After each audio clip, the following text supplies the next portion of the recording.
Assalamualaikum warahmatullahi wabarakatuh.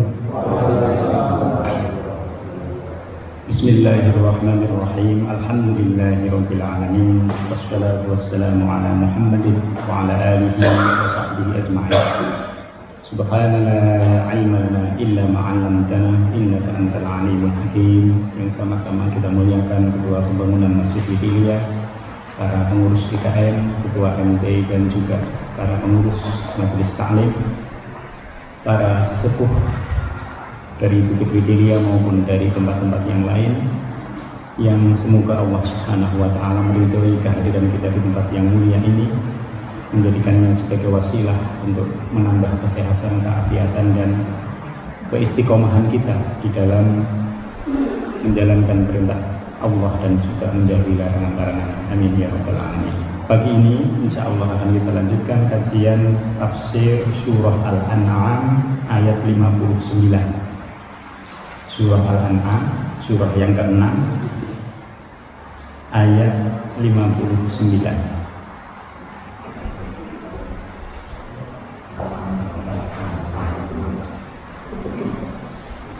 Mari kita baca bersama-sama beberapa ayat yang menjadi tema dari kajian kita pada kesempatan pagi hari ini. A'udzu billahi minasy syaithanir rajim. Bismillahirrahmanirrahim. Wa 'indahu mafatihul ghaibi la ya'lamuha وَيَعْلَمُ مَا فِي الْبَرِّ وَالْبَحْرِ وَمَا تَسْقُطُ مِنْ وَرَقَةٍ إِلَّا يَعْلَمُهَا وَلَا حَبَّةٍ فِي ظُلُمَاتِ الْأَرْضِ وَلَا رَطْبٍ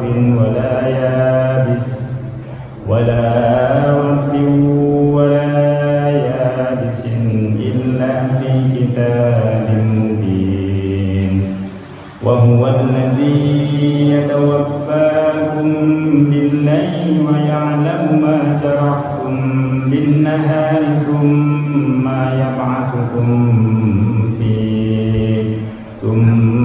يَبْعَثُكُم فِيهِ لِيُقْضَى أَجَلٌ مُّسَمًّى ثُمَّ إِلَيْهِ مَرْجِعُكُمْ ثُمَّ يُنَبِّئُكُم بِمَا كُنتُمْ تَعْمَلُونَ وَهُوَ الْقَاهِرُ فَوْقَ عِبَادِهِ وَيُرْسِلُ عَلَيْكُمْ حَفَظَةً حَتَّى إِذَا جَاءَ أَحَدَكُمُ الْمَوْتُ تَوَفَّتْهُ رُسُلُنَا وَهُمْ لَا يُفَرِّطُونَ ثُمَّ رُدُّوا إِلَى اللَّهِ مَوْلَاهُمُ الْحَقِّ أَلَا لَهُ الْحُكْمُ وَهُوَ أَسْرَعُ الْحَاسِبِينَ قُلْ مَن يُنَجِّيكُم فِي ظُلُمَاتِ الْبَرِّ وَالْبَحْرِ تَدْعُونَهُ تَضَرُّعًا وَخُفْيَةً لَئِنْ أَنْجَانَا مِنْ هَٰذِهِ لَنَكُونَنَّ مِنَ الشَّاكِرِينَ قُلِ اللَّهُ يُنْجِيكُم مِّنْهَا وَمِن كُلِّ كَرْبٍ ثُمَّ أَنْتُمْ تُشْرِكُونَ قُلْ هُوَ الْقَادِرُ عَلَىٰ أَن يَبْعَثَ عَلَيْكُمْ عَذَابًا مِّن فَوْقِكُمْ أَوْ مِن تَحْتِ أَرْجُلِكُمْ أَوْ يَلْبِسَكُمْ شِيَعًا وَيُذِيقَ بَعْضَكُم بَأْسَ بَعْضٍ انظُرُوا كَيْفَ نُصَرِّفُ الْآيَاتِ لَعَلَّهُمْ يَفْقَهُونَ صدق الله العظيم. Bismillahirrahmanirrahim. Wa indahu, dan di sisinya Allah Subhanahu wa ta'ala. Ketika Allah menyebutkan indahu, maka apa yang disebut oleh Allah itu berkaitan dengan sesuatu yang gaib bagi kita. Pertama, karena di sisinya Allah itu tidak ada yang mengetahui. Tidak ada makhluk yang mengetahui apa yang ada di sisinya Allah Subhanahu wa Ta'ala. Karena Allah bagi kita zat yang supranatural, tidak kelihatan oleh kita, tidak natural, tidak alamiah, tidak fisik sifatnya. Sehingga pada ayat yang lalu ketika Nabi Muhammad mengatakan, saya tidak memiliki pengetahuan apapun tentang hal-hal yang gaib. Pada ayat ini akan dijelaskan bahwa hal-hal yang gaib itu seluruhnya Allah Subhanahu wa Ta'ala yang mengetahui. Wa 'indahu mafatihul ghaibi, dan di sisi Allah lah kunci-kunci dari semua hal yang gaib. Mafatih ini diartikan oleh sebagian ulama sebagai kunci, sehingga kalau orang memiliki kunci maka dia akan dapat melihat apa yang terdapat di dalam gudang. Atau yang kedua, mafatih ini diartikan sebagai gudang-gudang. Di sisinya Allah lah gudang-gudang semua hal yang gaib.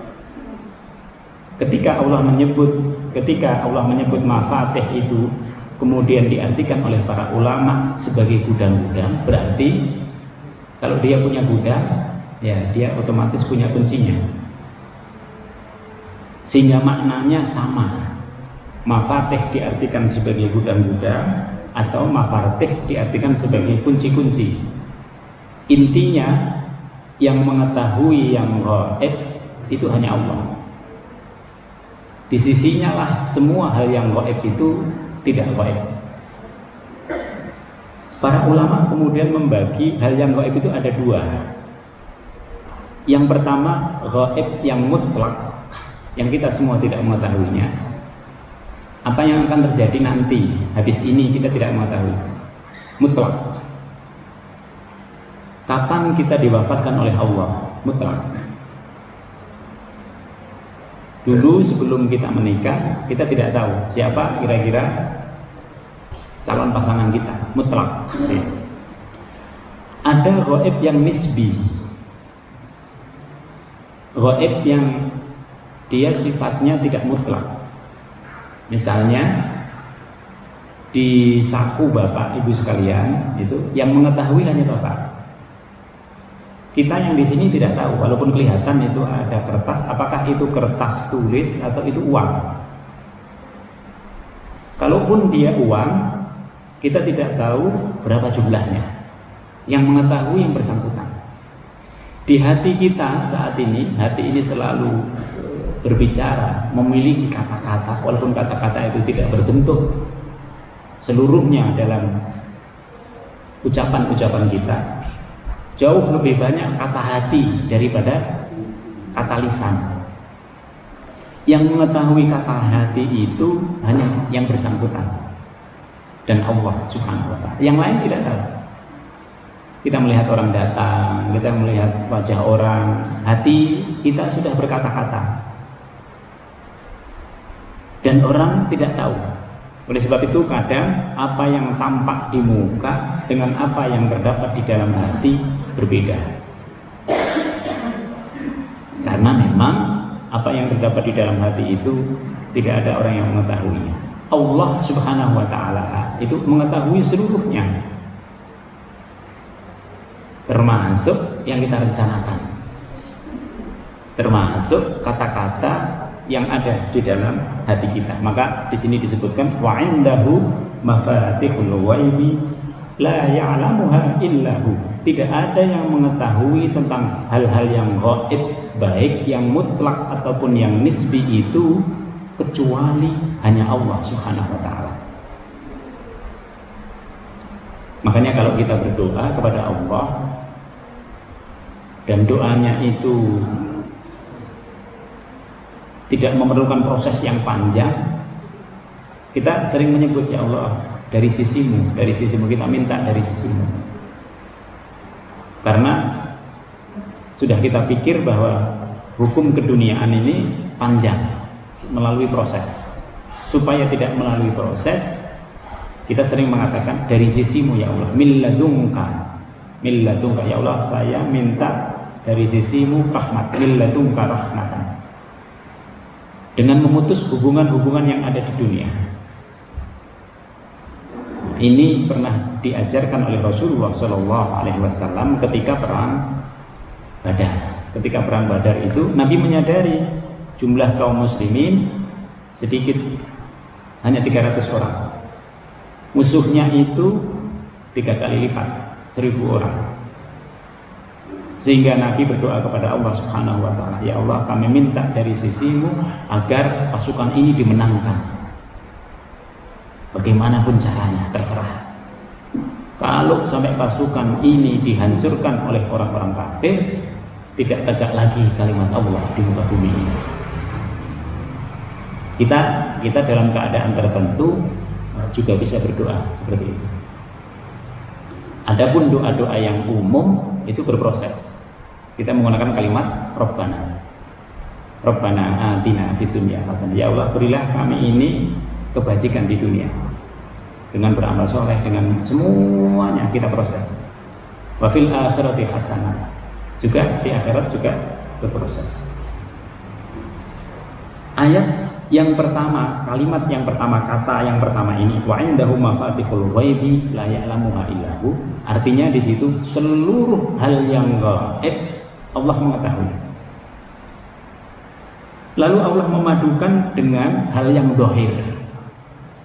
Yang zahir adalah ayat berikutnya, wa ya'lamu ma fil barri wal bahr, dan dia mengetahui semua yang ada di daratan dan semua yang ada di lautan, sampai yang sekecil apapun yang tidak terlihat oleh mata kita. Berapa banyak kekayaan yang ada di dalam lautan, bahkan di dalam bumi, yang kita mengetahuinya harus melalui alat. Allah tidak perlu menggunakan alat. Bahkan yang terkecil yang tidak tampak oleh mata kita, Allah mengetahuinya. Banyak hal-hal di dunia ini yang membuat manusia menjadi lengah oleh hal-hal yang kecil, oleh makhluk-makhluk yang sederhana, oleh bakteri, oleh virus, oleh macam-macam. Yang hanya dengan itu manusia bisa terkalahkan dia. Yang mengetahui semua hal yang nampak oleh kita di langit, di bumi, di daratan, di lautan. Jadi kalau Allah menyebut 2 pasangan, berarti semua pasangan yang zahir berlaku kepadanya. Ini yang disebut oleh para ulama menyebutkan yang khusus, tetapi yang dimaksud adalah yang umum. Semua yang tampak oleh manusia, yang diketahui oleh manusia dengan nyata, juga diketahui oleh Allah. Wa ma tasqutu min waraqatin, tidak ada sehelai daun pun yang jatuh dari dahan pohon, illa ya'lamuha, kecuali atas pengetahuan Allah. Jadi satu daun hari ini, detik ini, yang jatuh dari dahannya ke muka bumi ini, Allah mengetahui berapa jumlahnya. Maksudnya apa? Maksudnya adalah semua pergerakan makhluk diketahui oleh Allah. Semua pergerakannya. Kita ke sini, kita bersembunyi, kita nganggap tidak ada orang lain yang tahu. Kita merasa sudah paling aman karena tidak diketahui oleh pihak lain. Allah mengetahuinya. Jadi semua pergerakan kita diketahui oleh Allah. Bahkan bukan hanya itu, semua pergerakan hati kita. Jadi kita sebut kata-kata hati diketahui oleh Allah, pergerakannya juga diketahui oleh Allah. Oleh sebab itu gambarannya adalah jarum yang jatuh di tengah malam, Allah mengetahuinya. Yang kita mungkin hanya mengetahui jatuh jarumnya. Sehingga seluruh perubahan yang ada di alam semesta ini Allah mengetahuinya. Wala habbatin fi dhulumatil ardi, tidak juga sebutir biji jarum tadi yang kami sebut, tidak juga jarum yang jatuh di kegelapan malam kecuali Allah mengetahuinya. Ini untuk menegaskan betapa Allah itu maha mengetahui atas segala sesuatu, yang zahir maupun yang batin, yang kita sadari ataupun yang tidak kita sadari. Oleh sebab itu tidak ada yang berhak untuk kita jadikan sebagai rujukan penyembahan peribadatan selain Allah Subhanahu wa taala. Wala rabbin wala yabisin, tidak ada sesuatu yang basah, tidak ada sesuatu yang kering, dari basah berubah menjadi kering, dari kering berubah menjadi basah, illa fi kitabim mubin, kecuali semua itu sudah tertulis di Lauhul Mahfuz. Allah sudah mengetahuinya. Jadi Allah mengetahui itu sebelumnya, Allah sudah mengetahui. Pada saat terjadi Allah mengetahui. Kapan kita akan diwafatkan oleh Allah, Allah sudah mengetahui. Pada saat kita diwafatkan oleh Allah Subhanahu wa taala, Allah juga mengetahui. Kalau ini tadi berkaitan dengan gerakan, ya, gerakan. Wala rabbin wala yabisin, ini berkaitan dengan sesuatu yang berubah. Sesuatu yang berubah, hati kita ini kan berubah. Ya Allah, ini maunya begini, tapi kemudian karena ada sesuatu berubah. Kita nggak punya niatan apa-apa, tetapi karena orang itu datang kepada kita dengan begini, berubah. Harapan kita perubahannya itu adalah perubahan yang baik. Ada apa-apa, ya Allah, ini semoga ngarahnya ke baik, bukan yang buruk. Tadi yang niatnya baik jadi buruk. Tidak, kita tidak menginginkan itu. Tapi tadi yang kita sudah niat biasa menjadi luar biasa. Tadi yang kita tidak niat apa-apa menjadi berbuat yang baik. Itu yang kita harapkan. Karena kalau perubahan itu adalah perubahan ke arah kebaikan, kita mendapatkan kebermanfaatannya. Jadi bukan hanya gerakan yang diketahui oleh Allah Subhanahu wa taala, tetapi setiap perubahan, baik besar maupun kecil. Jadi perubahan itu tidak mesti besar. Kita sudah berada di jalan Allah, lalu Allah nunjukin, ini loh, lakukan ini, kebaikan. Itu sudah luar biasa. Buat kita mungkin sederhana, tapi buat orang lain tidak sesederhana itu. Kita berubah menjadi orang yang lebih baik, itu prosesnya panjang, bisa bertahun-tahun. Bisa kita menunggu, ya Allah, saya bisa begini setelah saya berumur 40 tahun. Sebelumnya kita tidak notice, kita tidak memberikan catatan. Pada ayat ini Allah ingin menerangkan kepada kita semua hal yang bergerak maupun yang berubah itu Allah mengetahuinya.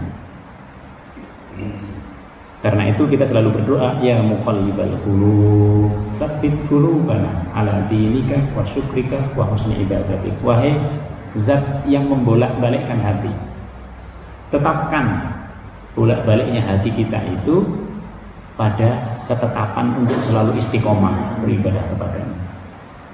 Senantiasa mengingat-Mu, senantiasa bersyukur kepada-Mu. Kalau sudah begitu, insya Allah kita semua berada di tangannya Allah Subhanahu wa taala, di dalam rahmatnya Allah Subhanahu wa taala. Wa huwal ladzi yatawaffakum bil-lail. Dan dialah juga Allah yatawaffa. Allah menggunakan kalimat mewafatkan, tapi yang dimaksud bukan mewafatkan. Allah lah yang menidurkan kalian pada waktu malam. Jadi kalau kita bisa tidur itu tidak semata-mata itu karena kita. Tapi tidur itu sudah dibuat oleh Allah sedemikian rupa. Ada zat yang disebut dengan zat endorfin pada waktu malam itu yang membuat kita lebih mudah ngantuk daripada siang. Dan itu semua sudah disiapkan oleh Allah Subhanahu wa taala. Maka Allah menggunakan kalimat wa huwallazi yatawaffa. Dia yang menidurkan kalian pada waktu malam. Kenapa menggunakan kalimat mewafatkan? Karena orang tidur sama dengan orang yang mati. Samanya di mana? Pertama, ketika kita tidur, di mana roh kita? Roh kita itu ditahan oleh Allah. Ketika orang mati, sama. Rohnya itu ditahan oleh Allah. Bedanya adalah bahwa kalau orang itu masih dikehendaki oleh Allah untuk hidup, dilepas lagi oleh Allah Subhanahu wa taala. Rohnya itu dilepas lagi. Tapi orang yang sudah mati dalam genggaman Allah.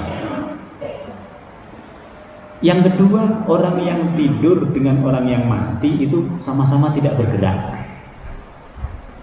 Tidak bergerak. Kalaupun orang yang tidur itu bergerak ataupun berucap, sesungguhnya dia tidak sadar. Coba tanya, tadi malam Bapak ngorok ya? Tanya, ngorok enggak bapaknya? Bapaknya bilang enggak. Gitu. Tadi malam Bapak ngigau ya? Enggak. Gitu, selalu enggak. Gitu. Padahal yang di sampingnya yang tahu. Dia tidak tahu pergerakannya. Ketika orang tidur atau ketika orang mati, itu Allah melumpuhkan seluruh gerak, seluruh inisiatif, seluruh yang berkaitan dengan kehidupan. Allah yang melumpuhkan. Maka di sini menggunakan yatawaffa. Tidur dan mati ini diberikan penjelasan bahwa itu adalah kekuasaannya Allah supaya kita sadar bahwa sebenarnya antara hidup dan mati itu tipis sekali. Oleh sebab itu ada saatnya kita menyadari bersama bahwa ya semuanya miliknya Allah. Yatawaffakum billail wa ya'lamu ma jarahtum bin nahar, dan Allah mengetahui apa yang engkau kerjakan di waktu siang. Kenapa disebut siang? Karena mayoritasnya itu memang aktivitas itu dilaksanakan pada waktu siang. Maka kalau kita berdoa tidur itu bismika Allahumma ahya wa bismika amut, ya Allah, karena engkau aku hidup dan aku mati, karena engkau juga aku bangun dan juga aku tidur kembali. Jadi yang membangunkan kita itu juga Allah. Makanya kita selalu mempersiapkan diri, ya Allah nanti saya bangun jam sekian. Supaya kita mudah, maka kita menggunakan alarm misalnya. Itu segala hal yang sebenarnya merupakan sarana yang memudahkan kita. Tapi kalau Allah tidak berkehendak kita bangun, alarm sekencang apapun nggak ngaruh gitu. Banyak itu anak-anak muda kita itu alarm bunyi sekencang-kencangnya, yang di luar kamar dia sudah terganggu, yang di dalam kamar masih menikmati gitu ya. Mimpi. Maka mimpi itu juga bagian dari kuasa Allah. Kita bermimpi, kayaknya sudah kemana-mana, padahal itu di atas kamar tidur. Kita udah merasa berada di Amerika, ya kan? Kita merasa ada di bulan, padahal jangankan ke bulan, ke tengah-tengahnya aja nggak bisa. Nah di situ. Maka ketika orang tidur, juga ketika orang meninggal dunia, dia diletakkan di alam barzah seperti mimpi. Yang mukmin dia mimpinya indah. Yang kafir dia mimpinya buruk. Jadi mimpi itu gambaran yang paling mudah akan adanya siksaan kubur. Berapa lama Bapak mimpi? Menurut penelitian para ahli tidak lebih dari 7 menit, tapi rasanya sepanjang tidur itu mimpi itu semuanya gitu. Padahal tidak lebih ya kurang lebih 7-8 menit menurut para ulama.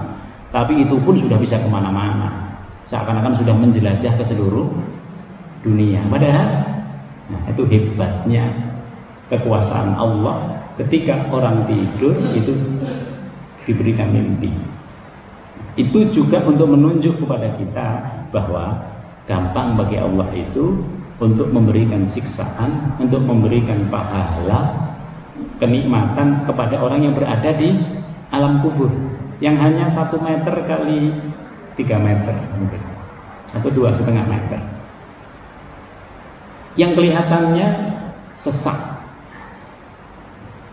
Tapi orang yang tidur tadi ketika bermimpi indah melebihi dari kehidupannya.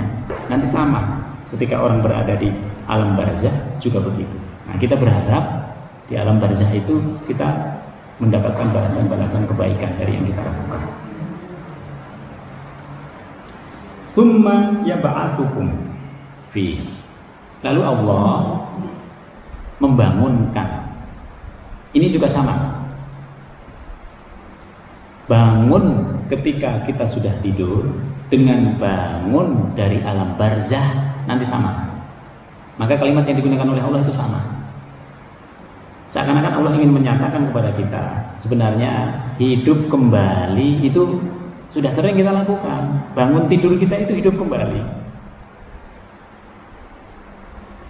Maka yaumul ba'ats, hari kebangkitan itu sebenarnya setiap malam datang kepada kita, dan itu akan terjadi nanti bagi seluruh makhluk yang sudah diwafatkan oleh Allah. Jadi nggak usah jauh-jauh kalau orang ingin memiliki kepercayaan terhadap akhirat, sebenarnya gampang banget. Nah, cuman ya itu tadi, yang tidak beriman itu susah untuk bisa paham. Kita sudah beriman, jadi gampang untuk menjelasannya, itu gampang karena ilmunya sudah ada. Jadi ilmunya sudah ada di kita, sehingga kalau penjelasan ini diberikan lebih gampang. Ya ba'asukum ini sama dengan bangunnya tidur. Bangunnya Allah membangunkan kita dari tidur. Nanti juga begitu. Kita dibangunkan oleh Allah dari alam barzah. Untuk apa tujuannya dibangunkan itu? Liyuqda ajalum musamma. Untuk menyempurnakan hidup. Kita ini Bapak Ibu sekalian dikasih waktu untuk hidup itu supaya kita menyempurnakan kebajikan. Sampai kapan? Liyuqda ajalum musamma, sampai datang waktu kita sendiri-sendiri. Jadi kita semuanya punya waktu sendiri-sendiri, berbeda-beda. Ada yang bisa jadi bareng, gitu, jamnya bareng, tempatnya mungkin berbeda. Ada yang berbeda. Ini yang disebut dengan liyuqda ajalum musamma. Jadi kalau kita masih diberikan oleh Allah Subhanahu wa taala kesempatan hidup itu adalah untuk menebar kebajikan, tidak lain. Apapun bentuk kebajikannya, kepada siapapun, kepada semua makhluknya Allah Subhanahu wa taala.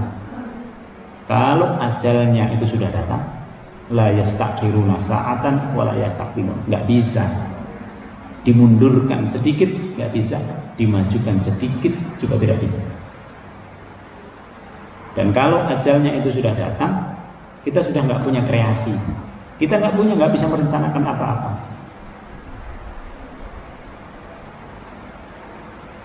Maka menjadi penting bagi kita semua memang untuk mengorientasikan hidup ini, apa yang bisa kita lakukan, senyampang kita bisa lakukan.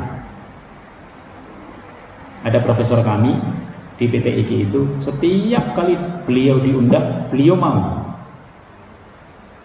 Saya tanya, Prof, kenapa kok mau semua undangan ini? Mumpung saya masih bisa, Pak.